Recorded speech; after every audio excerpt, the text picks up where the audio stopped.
สวัสดีค่ะพ่อแม่พี่น้องสวัสดีFCทุกท่านเนาะค่ะกลับมาพบมาพอกับเจตาพารวยคือเก่าค่ะในทางช่อง YouTube วันนี้เจตาจะวางแนวทางของลาวพัฒนาค่ะลาวพัฒนาเป็นวันที่11มื้อนี้เป็นวันพุธวันที่11เนาะค่ะลาวพัฒนาออก2 ทุ่มครึ่งค่ะเห็นอยู่นี่ประวัติของ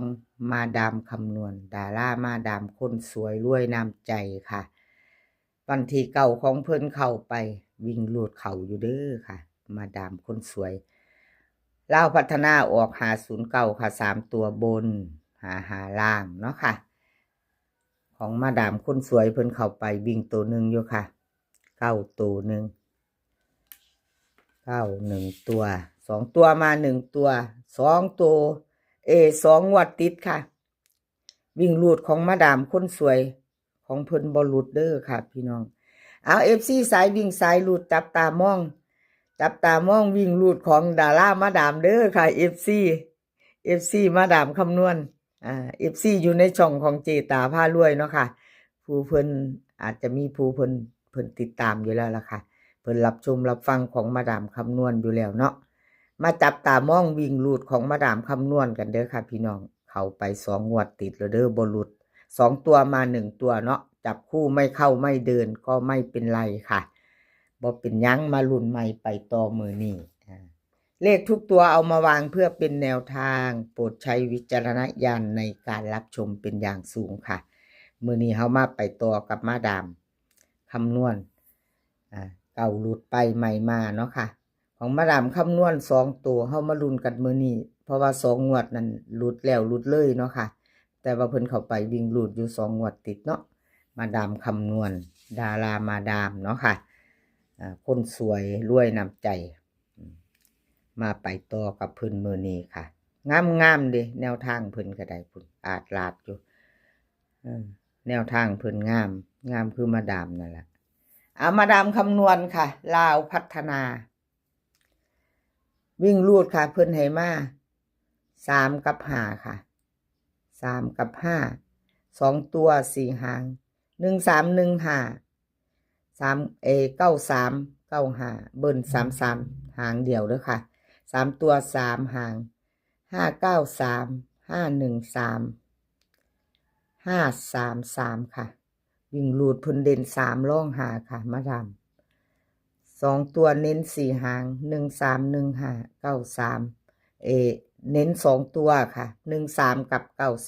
93 2ตัว2หางค่ะ3ตัวเพิ่นเน้น2หาง593กับ513ค่ะที่เพิ่นวงกลมให้มาดามคำนวณ2หางเนาะค่ะพิจารณาเอาค่ะพี่น้องมาดามคำนวณเตรียมแคปหน้าจอใครจะไปต่อกับเพิ่นดารามาดามคนสวยรวยน้ำใจแคปหน้าจอค่ะจับตามองวิ่งลูดเด้อค่ะของมาดาม2งวดของเพิ่นเข้าตลอดเนาะวิ่งลูดของเพิ่นค่ะขอบคุณขอบคุณมาดามหลายๆค่ะที่ให้แนวทางมาวางทางช่องของเจตาด้วยดีเสมอมาเนาะค่ะเพิ่นก็ให้เจตามาตลอดเนาะค่ะกราบขอบพระคุณเป็นอย่างสูงค่ะมาดามคำนวณมาไปต่อชอเชษชัยค่ะหนุ่มน้อยหน้ามนต์คนรูปหล่อชอเชษชัย509 3ตัวบน55ล่างวันที่เก่าที่ผ่านมาเพิ่นเข้าไป0อยู่ค่ะพี่น้องเข้าไป0ตัวหนึ่งอยู่วิ่งลูดของคนรูปหล่อมานี่2งวดติด2งวดค่ะสายวิ่งสายลูดวิ่งลูดของเพิ่น2ตัวมา1ตัวเนาะค่ะเพิ่นก็เข้ามาอยู่ติดกันยังบ่ทันหลุดค่ะก็ถือว่าเดินอยู่เนาะพี่น้องถือว่าเดินดีอยู่2ตัวมา1ตัวเนาะ2ตัวมาตัวหนึ่งอยู่ของช่อเชษชัยหนุ่มน้อยหน้ามนต์คนขยันเอามาลุ้นกันใหม่ไปต่อมื้อนี้ค่ะแนวทางใหม่ของเพิ่นเอาวิ่งลูดช่อเชษชัยให้มาค่ะวิ่งลูด2กับ4 2ตัว4หาง2848 2040เบิ้ลค่ะ22กับ44 3ตัว3หางค่ะ248 240 224ค่ะวิ่งลูด2กับ4วงกลมทอกัน2ตัวค่ะเน้น2หาง28กับ48ค่ะเพิ่นวงกลมให้ เน้นสองหางเนาะ248ค่ะ3ตัวเน้นหางเดียวพิจารณาค่ะพี่น้องแคปหน้าจอใครจะไปต่อกับจอเชษชัยเนาะค่ะหนุ่มน้อยหน้ามนคนรูปหล่อไปต่อกับเพิ่นกับแคปหน้าจอเนาะค่ะกราบขอบคุญขอบคุณช่อเชษชัยหลายๆค่ะที่ให้แนวทางมาว่างทางช่องของเจตาเนาะกราบขอบพระคุณเป็นอย่างสูงค่ะFC แคปหน้าจอรุ่นต่อเนาะค่ะรุ่นต่อ FC ผู้เพิ่นติดตามช่อเชษชัยมาตลอดเนาะแคปหน้าจอวัยรุ่นมือแรง2 ทุ่มครึ่งค่ะกับช่อเชษชัยแนวทางใหม่ของเพิ่นแคปหน้าจอเราไปต่อค่ะไปต่อกับเลขมีที่มาเนาะค่ะเลขมีที่มาต่อกับเลขมีที่มาค่ะวันที่9เล่าพัฒนาออก509ค่ะ3ตัวบน55ล่างเนาะค่ะ55ล่างเลขมีที่มาเพิ่นเข้าไป0ตัวหนึ่งอยู่ค่ะวิ่งรูดของเพิ่น2ตัวมา1ตัวเนาะวันที่9ที่ผ่านมาประวัติของเลขมีที่มาค่ะเจตาให้เบิ่งอีกค่ะวันที่6ของเพิ่นเข้าไปเด้อค่ะ330บนเนาะเลขมีที่มาของเพิ่นเดินอยู่วิ่งรูดกับถึง2ตัวเนาะค่ะประวัติ2งวดเจตาให้เบิ่งเลขมีที่มาเนาะค่ะผู้เพิ่นเข้ามารับชมรับฟังก็จะได้เห็นไปน้ำกันเนาะพี่น้อง2งวดเจตาให้เบิ่งประวัติเพิ่นจะได้เห็นจะได้ความมั่นใจกับ FC แนวทางของเลขมีที่มาที่ผ่านมาเนาะค่ะว่าเป็นจังใดแม่นหลุดหรือเข้าเนาะก็ได้เห็นน้ำกันค่ะบ่มีกักค่ะเจตาก็มาให้เบิ่งได้พิจารณากันแนวทางเก่าแนวทางใหม่เนาะค่ะเอามาเบิ่งใส่กันเลขมีที่มาค่ะใครจะไปต่อเตรียมแคปหน้าจอใครจะไปต่อเตรียมแคปหน้าจอไว้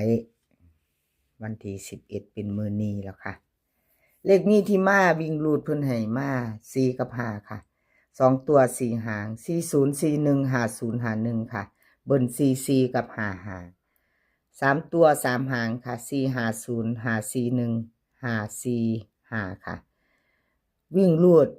4กับ5เพิ่นเด่นทอกันเด้อค่ะเน้นเท่ากันวงกลมให้ถึง2ตัว2ตัวค่ะเน้น40กับ41 3ตัวค่ะ541เอาแคปหน้าจอค่ะใครจะไปต่อกับเลขมีที่มาเนาะค่ะกับขอบคุณเลขมีที่มาหลายๆค่ะที่ให้แนวทางมาวางทางช่องของจีตาเนาะกับขอบพระคุณเป็นอย่างสูงเอา FC เลขมีที่มาแคปหน้าจอไว้รุ่นมือแรงค่ะรุ่นมือแรงกับเพิ่นไปต่อเลขรับนางฟ้าค่ะเลขรับนางฟ้าวันที่9ที่ผ่านมาเนาะค่ะกราบขอโทษขออภัย FC แทนเพิ่นเนาะค่ะที่แนวทางเพิ่นบ่เดินบ่เข้าเนาะ3ตัว509 3ตัวบน55ล่างค่ะวันที่9ที่ผ่านมาประวัติของเลขรับนางฟ้าวันที่6เพิ่นเข้าไป7ตัวหนึ่งอยู่เด้อค่ะสายวิ่งรูดเพิ่นเข้าไปอยู่ตัวหนึ่งเลขรับนางฟ้ามาไปต่อใหม่มือนี้ค่ะเป็นมือใหม่แล้วไปต่อเนาะค่ะวันใหม่ไปใหม่กับแนวทางใหม่เนาะเลขรับนางฟ้าค่ะเพิ่นให้มาล่าวพัฒนาวิ่งรูด6กับ8ค่ะ2ตัว4หาง6264 8284เบิ้ล6688 3ตัวค่ะ682 684 868วิ่งรูดล่อง6เด่น8ค่ะล่อง6เด่น8วงกลมให้8ตัวเดียวเนาะ2ตัวนี่มาไปต่อค่ะเจตาลืมวงกลมให้เพิ่นขอโทษขออภัยหลายๆค่ะ FC 82กับ84ค่ะเจตาลืมตัวเด่นของเพิ่นตัวเน้นเนาะเบิ้ล6688 3ตัวค่ะ3หาง682 684 868เนาะค่ะแต่เพิ่นเน้น82กับ84ค่ะ2ตัวเนาะ เน้น82กับ84 3ตัวก็682 684ค่ะ2หาง3ตัวเพิ่นเน้นให้เลขรับนางฟ้ากับขอบคุณเลขรับนางฟ้าหลายๆค่ะที่ให้แนวทางมาวางทางช่องของเจตาเนาะกับขอบพระคุณเป็นอย่างสูงคลิปนี้ขอให้พี่น้องโชคดีกับเล่าพัฒนามื้อแรงค่ะ2 ทุ่มครึ่งเนาะมื้อนี้เป็นวันพุธแล้วค่ะพี่น้องวันพุธเตรียมไปลุ้นกันต่อมื้อแรงมื้อนี้ขอให้พี่น้องมีความสุขค่ะขอให้สุขภาพแข็งแรงกันทุกคน